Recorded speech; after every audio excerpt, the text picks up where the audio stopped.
Hey there, welcome to another edition of Vegas Bad Boys of Podcasting. I'm DJ Impact. We got the other Vegas Bad Boys members with us, and welcome to the show, everyone.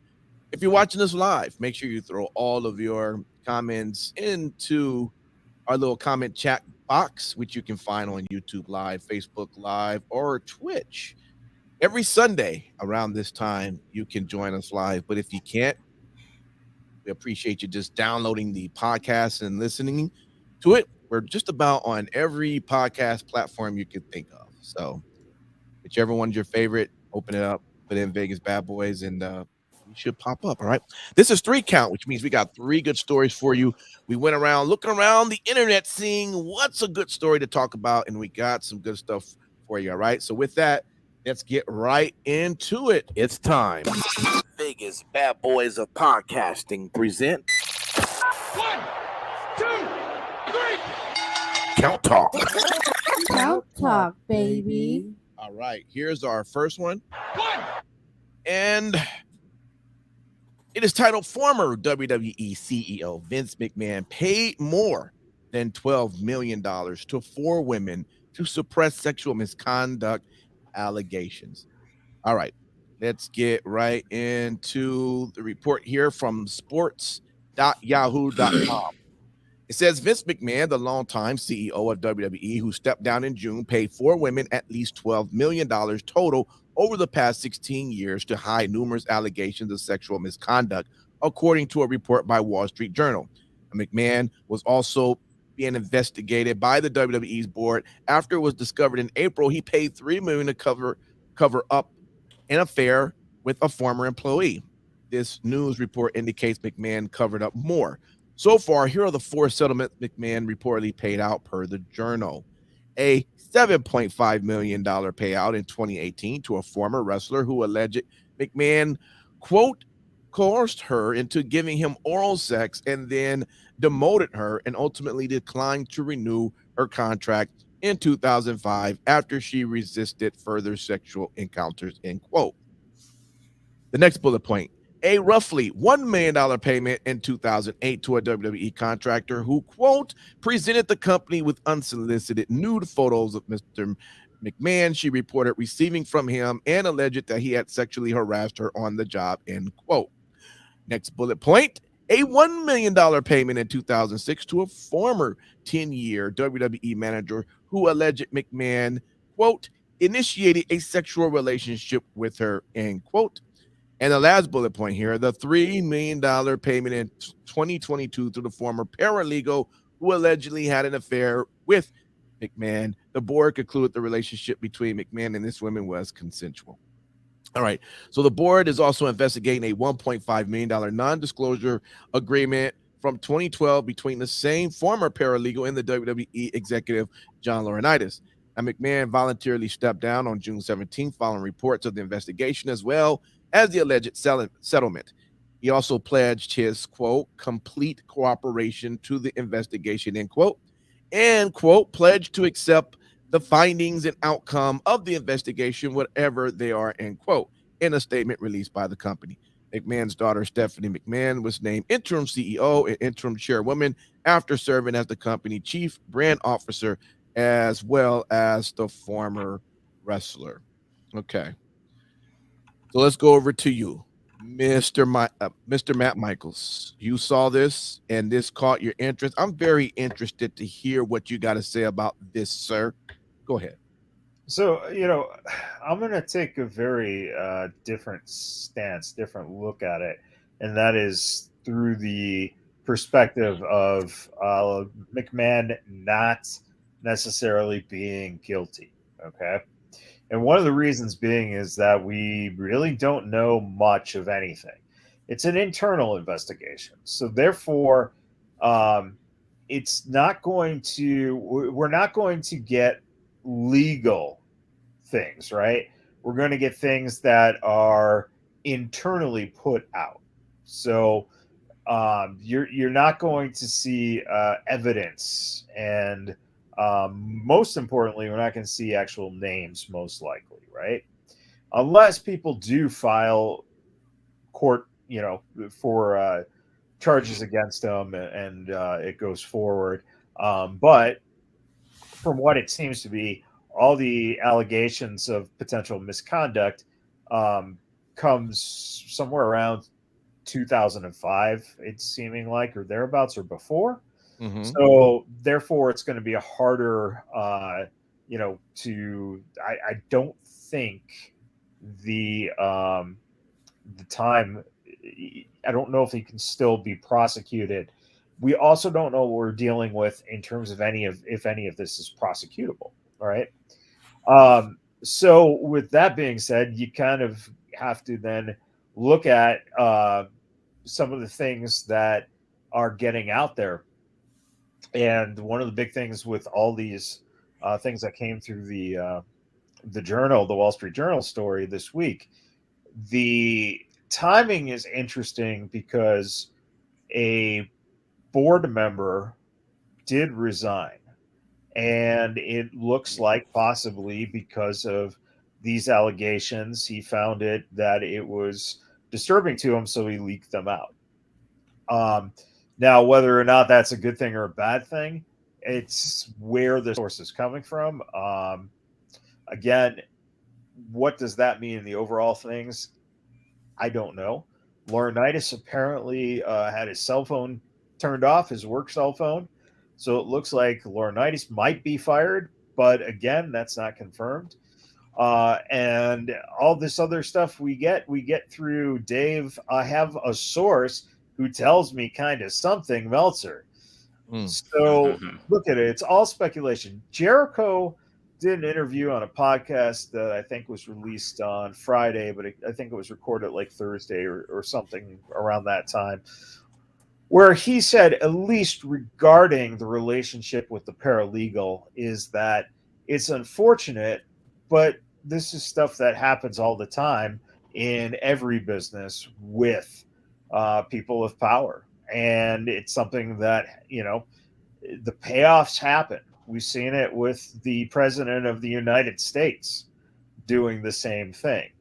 And he's never been prosecuted. So, that's the whole thing. All in all, it does really kind of mean only one thing, and that is Vince McMahon is not the CEO anymore, right? It's not an interim. Stephanie's going to most likely continue to be the CEO until he dies. She'll be the interim. They won't take that off of her, is my guess. The bigger question is, will Vince still be part of creative? Will he be allowed to be at the shows, depending on what the further findings are? And the honest answer is, again, if he's not prosecuted for any of this, then why would you remove him from that position? So all in all, as this stuff breaks, it kind of seems to be going in the trend of something comes out, then it goes away for a little bit. Then something comes out, it goes away for a little bit. And quite frankly, let's face it, again, I said it. Our ex-president did the same kind of shit. And ironically enough, Vince McMahon was living in the penthouse at Trump Tower in Connecticut. So the apple doesn't fall too far from the tree, right? So that's it, man. He's a powerful businessman. And, unless there are 80 people coming out saying he dropped roofies in their drinks, Jesus.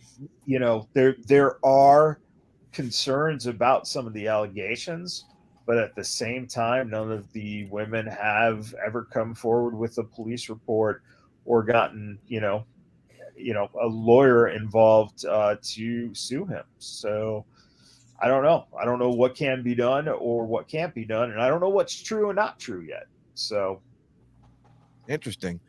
What's your take on this, Simon Street? I mean, is it okay to fuck your boss? Are you asking me personally if it's okay for me to fuck my boss? No, Yeah. I would never fuck my boss. Okay. First and foremost, that's not a really good business decision because at the end of the day, fucking them means you're fucking yourself. And as Michael's said, basically, these type of things do happen with powerful people, because at the end of the day, bullshit walks, money talks, or maybe it's the other way around. But either or, you get the exchange. A lot of people, there are some people, I don't want to say a lot of people, there are some people who are just hoping a Vince McMahon wants to fuck me today, and knowing that either they could hint that they might want to extort money out of them, or they may kind of say, oh, well, I felt a little bit weirded about this, because they know at the end of the day, it's nothing to sign a new NDA and give you a check, whatever dollar amount you need. I'm not going to say that that's, I mean, we already said it. You know what I mean? This stuff happens with executives and big companies all the time. The one thing that it is interesting is what's unfounded and how that can hurt until this does come into court. Because the biggest thing that I would say, honestly, presumably, is we want anything that has come up so far to be proven or not proven. Because that's what's fair for Vince McMahon. That's what's fair for shareholders. That's what's fair for the board. That's what's fair for John Laurinaitis. You know, his name is involved in it as well. So you want to make sure that the process happens the way that it needs to happen so that the truth can come out. Because if a lot of stuff is unsaid, it can be very damaging for the people's lives who are involved, including the paralegal who's been talked about. I will say this. This is the interesting thing of this. Right around the same time that that board member, or at least our inside source, reported to us about the person, the board member leaving, right, and their opinion on it. Later on that day, before I could even respond to what was sent to us, a lot of these additional allegations were coming up, and that's why I said, I think it was a couple of weeks ago, not to the sense of this is just like roofies being dropped, Bill Cosby type thing. But I'm saying, like, anytime you have a case like this, there's more that keeps coming out week after week after week. And it's up to a legal team to clean this up, formulate a proper vetting process, interview these people fairly to see what's substantiable or what could be put into a court case if there is any there. So this is going to be a lengthy ass case. I think in the meantime, to be completely honest with you, we're not going to see this immediately go away, probably for the next 6 to maybe almost 6 months to a year. Because there's so much that's been unproven. Because if this shit was locked, tight, sealed, it would have been done by now. Do you see what I'm saying? And the one thing I'll add, and then I'll close it.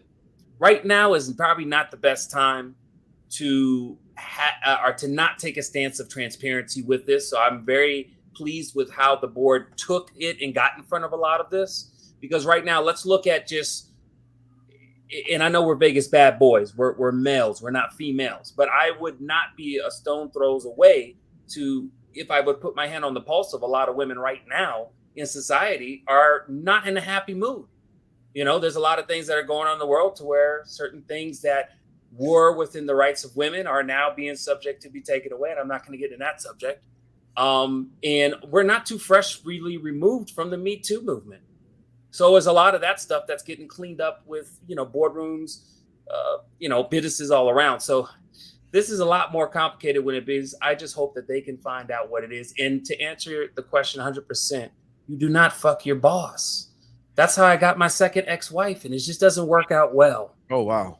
Oh, okay. That's another show. We'll talk about that. We'll talk about that another time. Sin City Steve, man, but one thing for sure, I guess one reason why you don't do that also is it could cause a conflict of interest. And Steve would know. That's why you're going to him with this question, right? Let me just give it to you here, Steve. What's your take when you hear about this? Because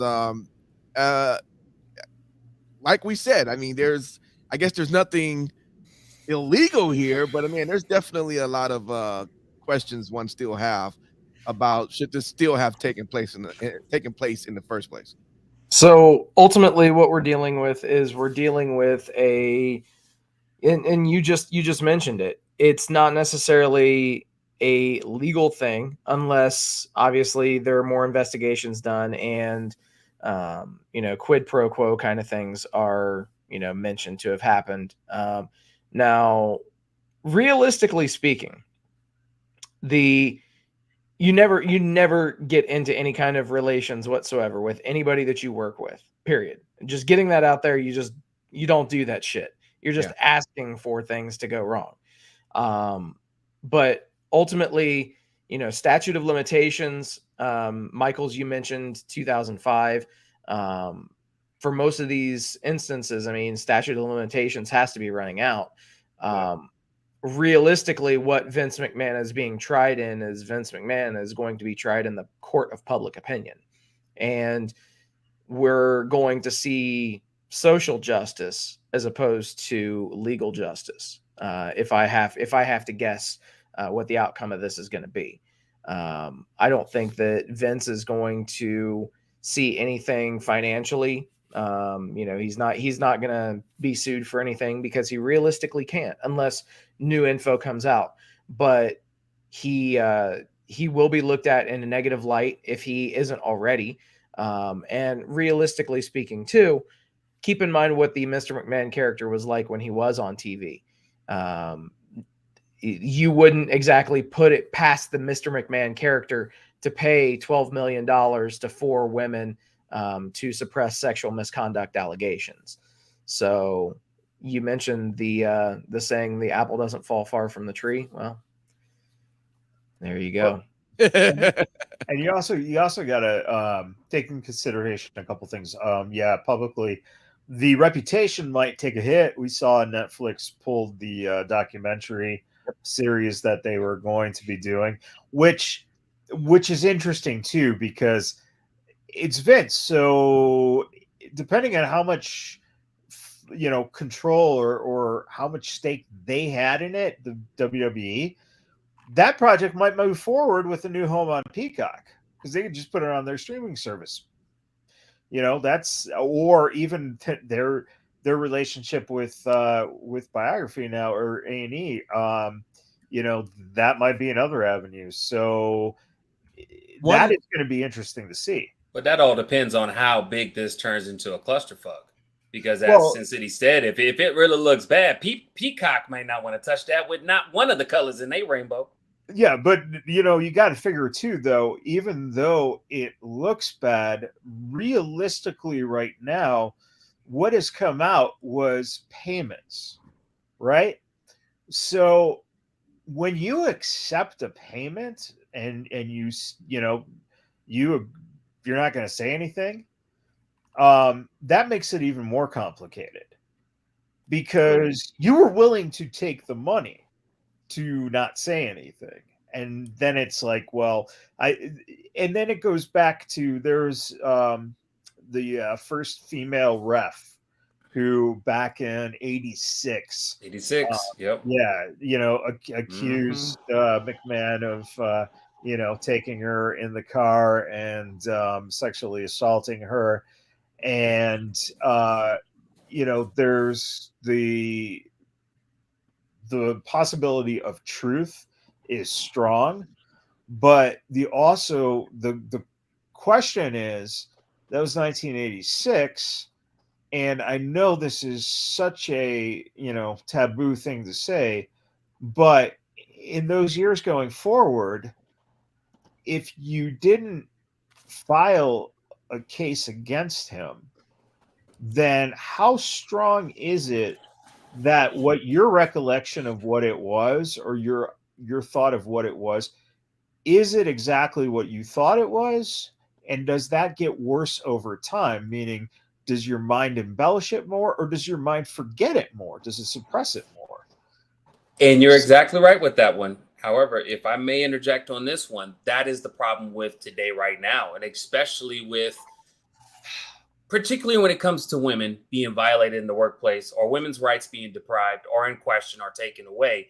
Right now, it's a bit of a hot seat. And again, as I said a couple of weeks ago, we're going to start finding out across the board what is professional and what is unprofessional, because there's more layers. There's different layers to what is unprofessional. Do you see what I'm saying? Even though he did nothing wrong, but I don't think it's across the board though. And I think that's the big. I did say layers. I did say layers. Yeah, I'm saying there is layers to what unprofessionally is.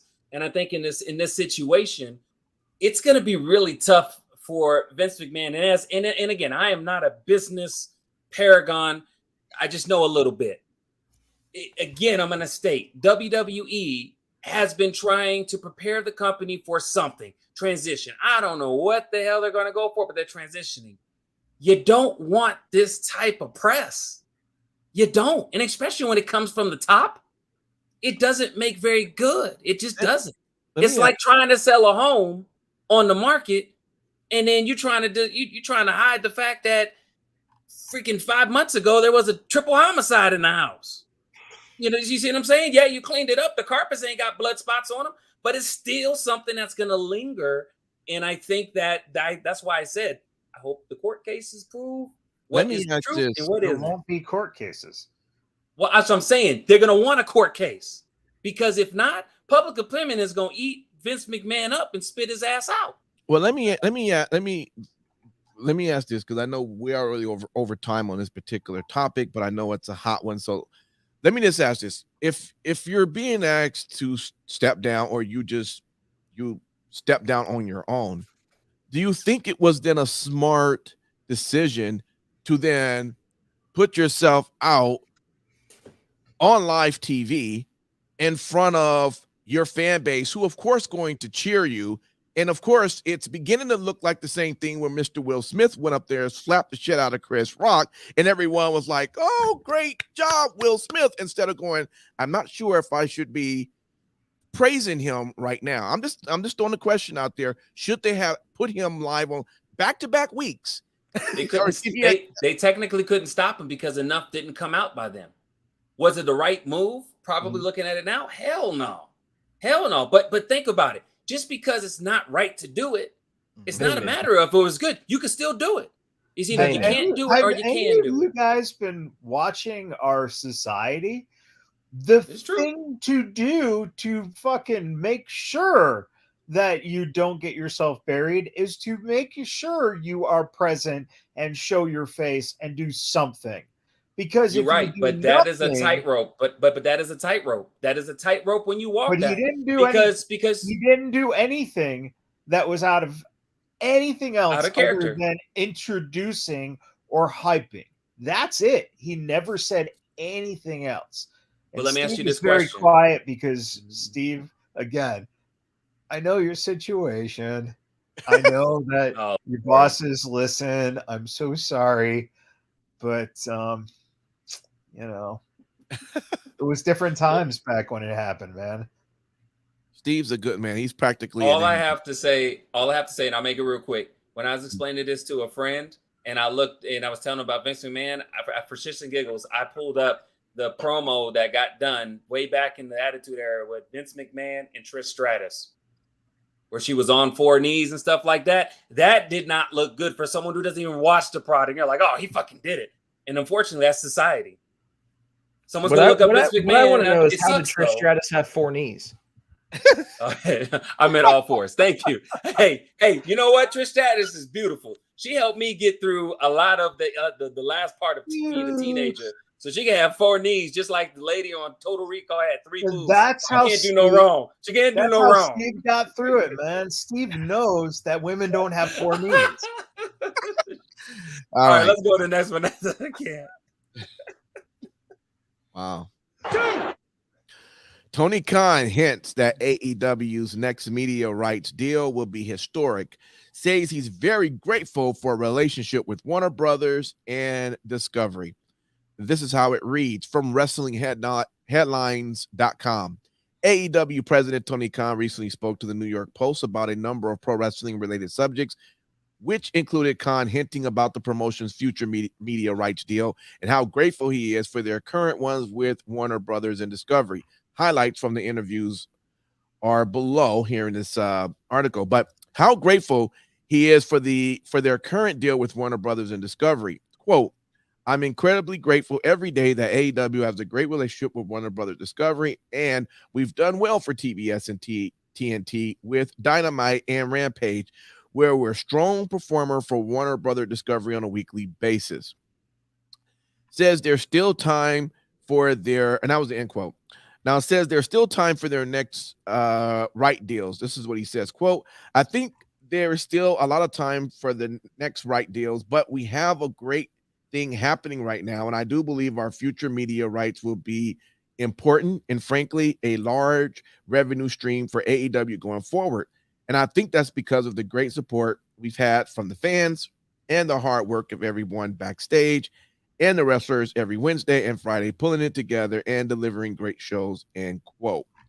And this is where he hints that their next media rights deal will be historic. Quote, whenever our next media right whenever our next media right deal, the next one does kick in, it will be historic. It will be recorded in history because everything in wrestling is recorded in history and according to history. It will make history however it goes. Right now, everyone would expect very, very well. We expect it's going to go very well for us based on how strong we've been performing, end quote. All right. Sin City Steve, what's your take on this? I think that this just goes to show that it's another point of confidence with AEW. So many people are hung up on the fact that they're not over 1 million viewers at this point. And to be honest, yeah, they should be consistently in that market, in that area, right around the 1 million mark.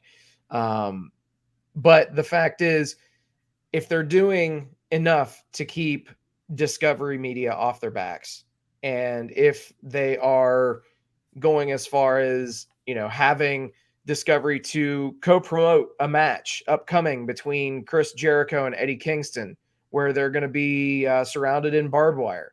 I mean, that shows me that they are giving a vote of confidence to AEW. So another thing to keep in mind is, as we get closer to that negotiation period, we're going to start to see them turn up the heat even a little bit more and pack these shows even more. So I think that the last couple of months, and quite frankly, the last year or so, we've learned that they can think on their feet as much as possible. And a credit to both companies. Both major companies had to think on their feet. So I don't want anybody to think, oh, well, he's just talking shit about WWE. No, both companies have, made chicken salad out of chicken shit. But I think that for those people that are claiming that AEW is dead and buried and it's in the ground because they're not 1 million every week, I don't know. I don't know about that. You might just want to pump the brakes a little bit on that.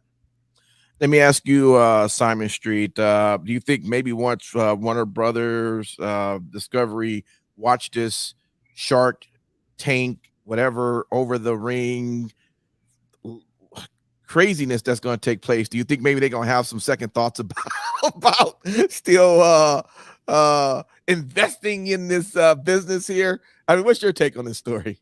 My biggest question is what does Warner Brothers have right now and Discovery have that's a wrestling product? Do they have anything right now? I think just them. Warner Brothers and Discovery? Well, technically, no. Okay. So, and thank you for answering. Well, okay, come on. That's all the pun in that. I'm saying outside of this deal, do they have anything else beforehand or currently right now? No. Right? So at the end of the day, it's not that bad of a deal. And the only reason why I say that is, you remember way back in the day, a little network, unfortunately, had more access than access, called TNN. Okay. They acquired a wrestling company, although not as big and successful as AEW, at least in the way you compare the two. But they acquired, not at the time Impact Wrestling, was TNA. Right? Even before then, didn't they have WWE? They entertained WWE after they had TNA on there for a little bit. Correct me if I'm wrong, anybody. No. I might be off on my facts. You're remaking history. ECW. ECW was the they went there first, and then the network canned them, and then WWE jumped ship to get a better deal over there. They gave them money, and then they jumped ship back to USA, and then TNA found a home there. Thank you so much, Mr. That's why you're the historian. But I say that example only to say that, even though I don't think they're around anymore, they might be called something else. But I'm saying that during that amount of time, it was a decent move because it didn't have nothing before, and it did I can see how it entertained down the road, right? So from ECW, then later on, WWE is like, we could probably do it there because we're not negotiating with USA or whatever the case may be. And then later on TNA. Warner Brothers not a bad spot. Do you see what I'm saying? And yeah, don't get me wrong. What's going to happen in that shark cage match is going to be a bit cringy.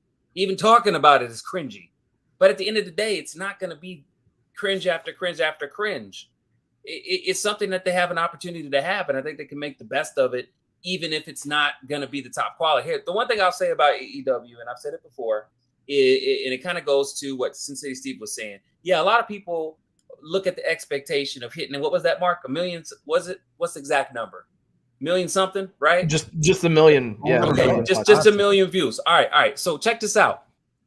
If my ass, 40 years old, Simon Street, is able to at least warm a bench on an NBA game for 2 games, not even the whole fucking season, right? Or just up to the postseason, I would say I've accomplished something because myself is doing something in a bigger league. Now, I'm not saying that AEW is like me, but I'm saying like they're operating in a bigger fucking pond of WWE, who's been basically mastering that fucking landscape. You see what I'm saying? So it's like if I'm Warner Brothers and Discovery, I'm like, fuck yeah, I'm gonna take, because right now you the second best horse. You laugh all you want. I'm just being real with you. Like I'm being real. You. We're just laughing at the absurdity of you. How's absurd? Who doesn't even How's play absurd? pickup basketball on the bench at 40 years old of an NBA. I'm saying at the end of the day, wouldn't that be amazing if I could sit on the bench? I'm just saying, how many goddamn rings did Luke Walton have fucking sitting on the bench? I'm just saying. Yeah, but Luke Walton could play basketball, and he became an NBA coach. You're right. I'm just trying to make bad analogy. Okay. It's not really a bad analogy, but the point I'm trying to make is like this. Look, it's not a bad move for Warner Brothers to have AEW. It's a plus in their corner, right? That everybody's going to want to get in the market to have a little piece of what WWE's have for the longest with Peacock. They're seeing the writing on the wall. They're seeing like, wow, this is something that could really boost us. Now, real talk. What streaming services Warner Brothers partnered with or has? HBO, right? HBO Max. HBO Max, yeah. So I'd be fucking tickled pink if I don't have to pay $50 for AEW pay-per-view anymore because it's on fucking HBO Max. Well, see, but now what you're running into, though, DJ, if you have a question, shoot the question. But I'll keep going if you want. Just go ahead.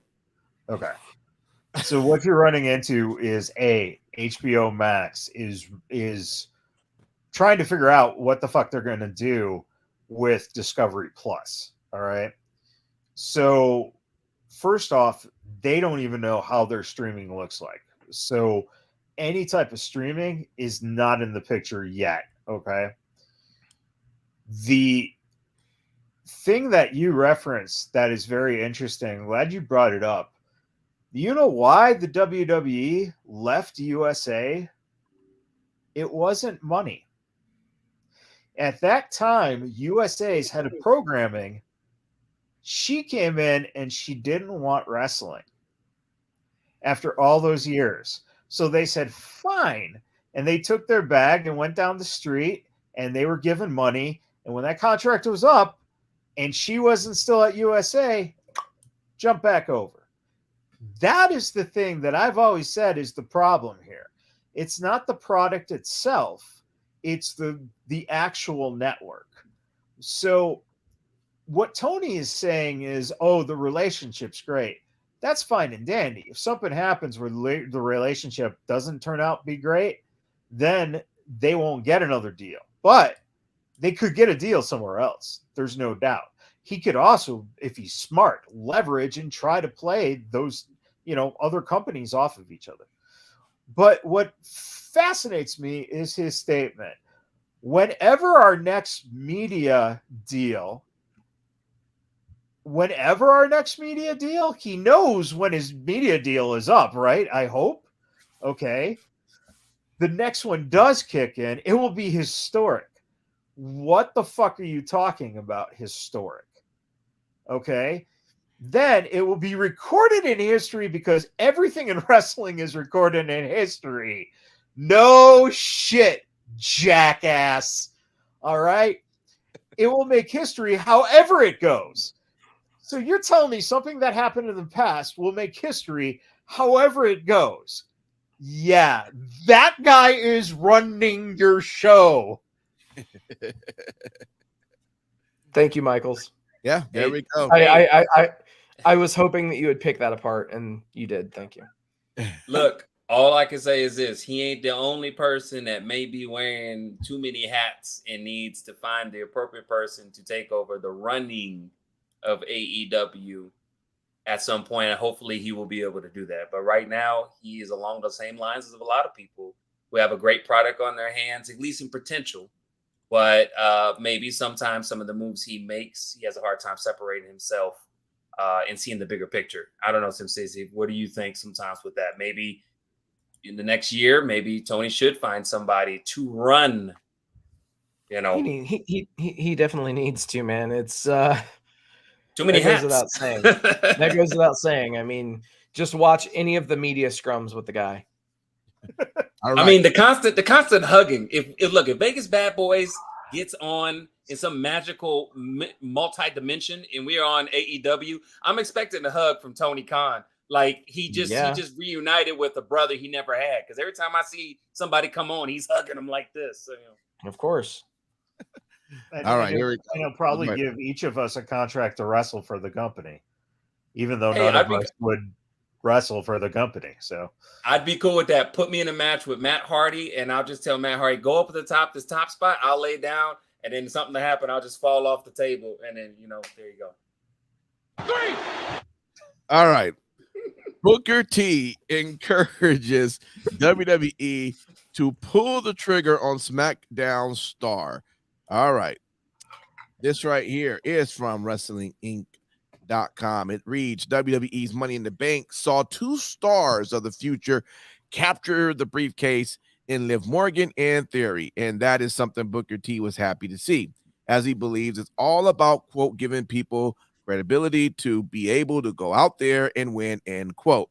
But during his latest, quote, Hall of Fame, end quote, radio show, the WWE panelists weighed in on Morgan being pushed immediately as she cashed in her briefcase to defeat Ronda Rousey in order to win the WWE SmackDown Women's Championship on the same night, with Booker stating people like her are, quote, the future of the women's division, end quote.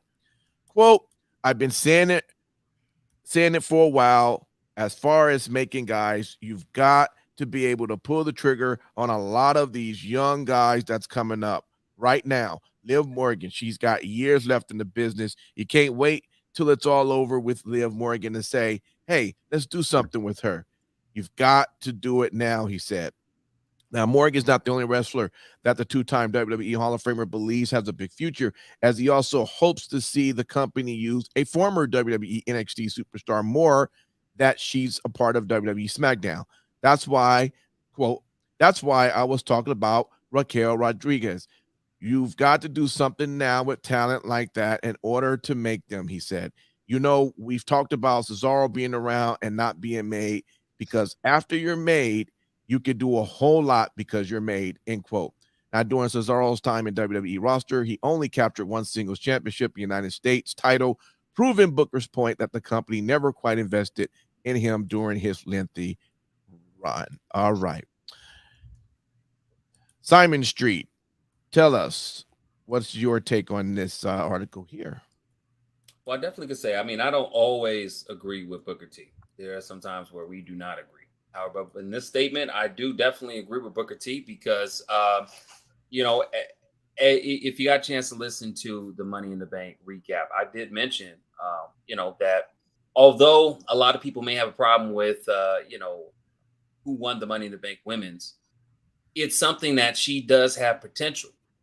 A lot of it has to do with supports that are put in place to help her get made, as Booker would say. Same thing with Theory, who was already made, but that's beside the point. But when he does talk about Raquel, 100% sure, because every time you put her in a match since she's got to the main roster, even though they got her, I wouldn't say in a bad gimmick, just not a gimmick that was as strong as what she had when she left NXT, she still shines. She still stands out.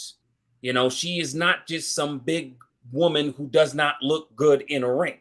Like, the girl got some skills. And so when Booker says the time is now to really push her, it is. And because I'm going to say it again, with the two people who did leave, along with other things of people who are still on the women's roster that, and I don't want to be mean and say the word stagnant, but I will say that they are still leaving us. When are you going to improve? When are you going to evolve?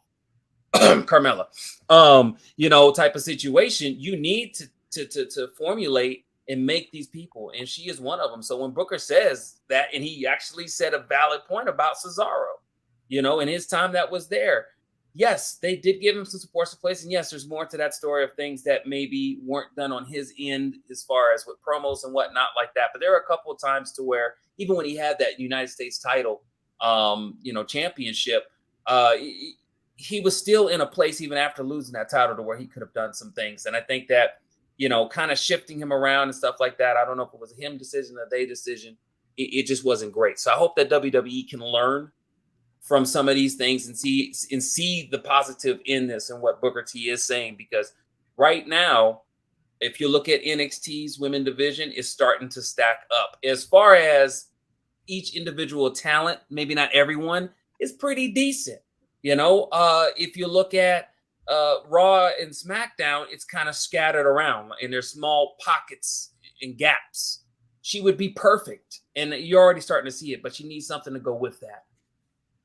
So that's pretty much all I say. I agree with Let me ask you, Sin City Steve, going off of Booker T, of course, he mentions Raquel as being one, but I mean, some maybe could even go as far as going, and I've been one to say, why hasn't someone like Shayna, someone that's been pushed now to that level of where we like to mention the top 4 women in the championship spot? She was definitely a dominant one that was at NXT, but we've kind of seen that go down. Raquel, definitely we could see her as being in the future. Booker, yes, he seemed like he has a point here in terms of Raquel, but I guess one can also say there are other names that we could see as well that could be pushed toward the future. Would you agree? Without question. The thing is, WWE, for better or for worse, love it, hate it. It doesn't depend. It doesn't matter whether you love WWE or you hate WWE. You have to admit that they are an absolute machine, and they just reload their divisions. They have so much depth in the women's division. It's staggering when you take a step back and you look at it. Now, obviously, Liv is the flavor of the week, the feel-good story that's going on right now. Yeah, it's definitely and deservedly so. But how long until certain people, lose their interest in her storyline and then she gets shuffled down into the middle of the show again? I think that's something that they have to be cautious of. And then, as far as Raquel goes, without question, you could see her from a mile away. I mean, she looks like a star. She moves like a star. She is getting better in the ring every week as well. Man, like I said, they're continuing just to reload, and unless they fuck it up, they're going to have a very, very solid women's division from top to bottom for years to come. Matt Michaels, there is someone who I know have made the comment that when Liv Morgan won, that they kind of responded with fuck yeah, that was a shot against Ruby Soho. We will probably agree that yes, Liv Morgan, like Sin City said, is the flavor of the month, and probably someone that would eventually, she is now the women's champion, but we probably could have seen her become the women's champion also in the future. But do you think that this was put on her a little too early, or do you think this is the perfect time to go ahead and shoot her for the stars? First of all, I think it's not shooting for the stars. I think that's a horrible term, because Liv Morgan is not expected to carry the division.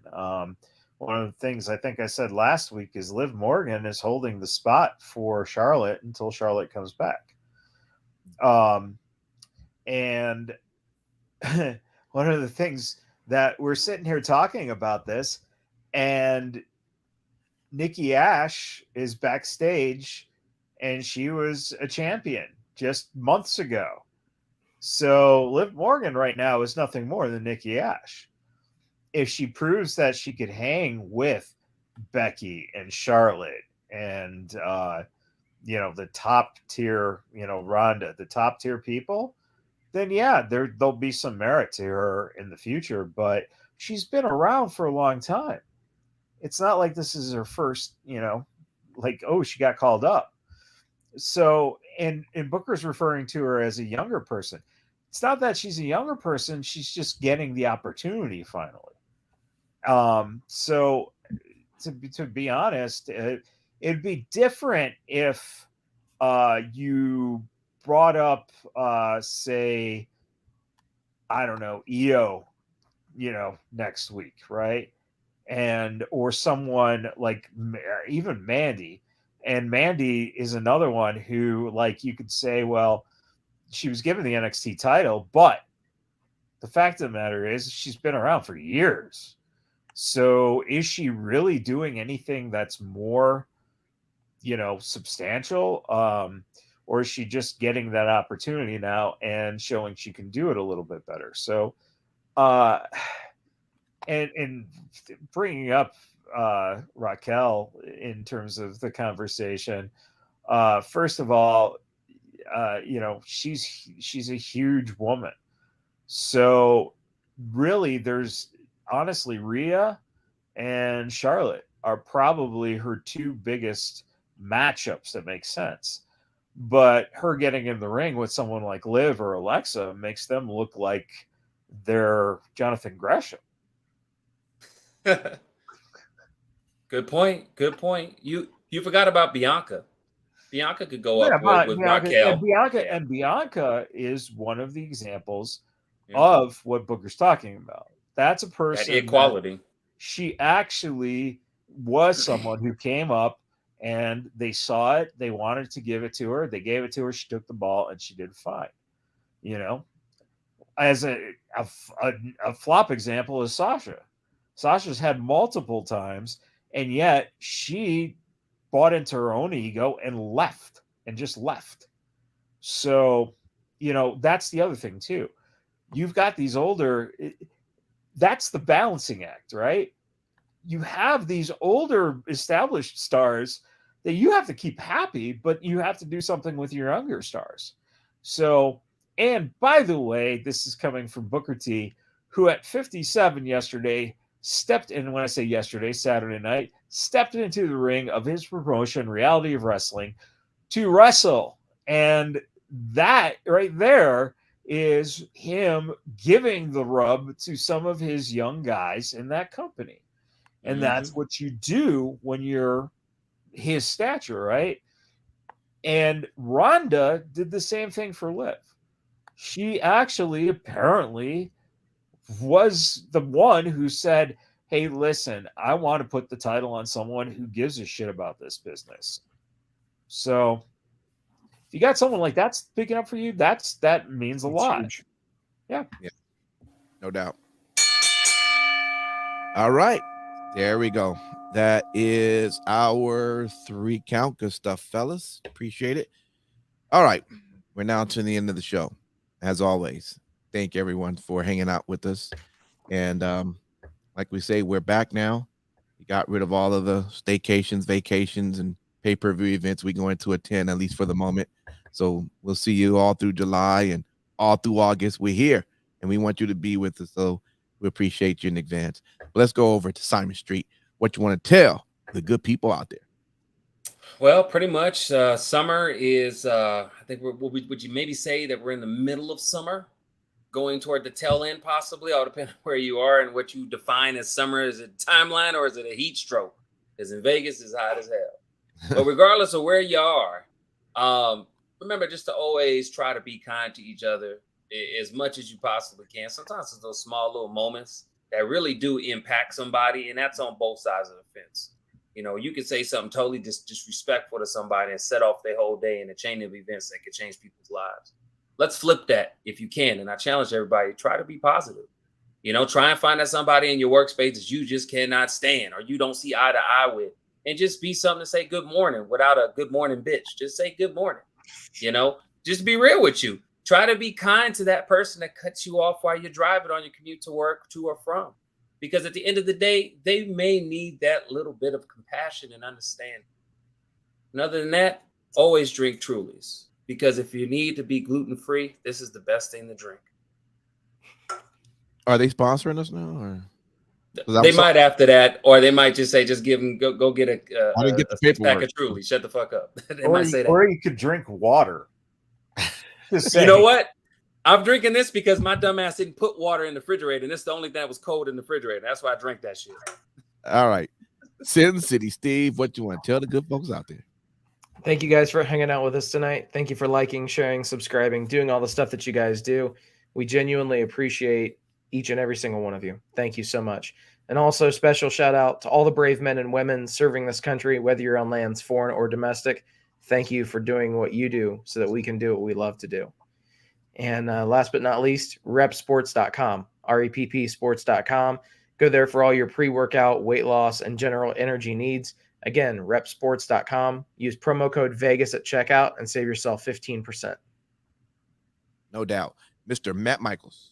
Hey, congratulations to Chris Jericho and Fozzy for making Judas finally a gold record after being released in 2017. So it took you 5 years, kiddos, but you did it. You got it gold. So congratulations on that. You just have to keep playing it over and over and over to a point where people go, fuck, I gotta just download this song. Man, that's a huge accomplishment. Yeah. How many wrestlers actually have a gold album? Not many. I'm just saying, I can't think of anybody. Well, John Cena's got a gold album. Does he really? I'm waiting. I don't know if that I was like, I'm waiting. I mean, The Rock came close, helped the Disney and Moana, but you can't really count that because it was a product of Disney and Moana. There you guys go. All right. Until then, we'll see you all next time. Take care. Peace.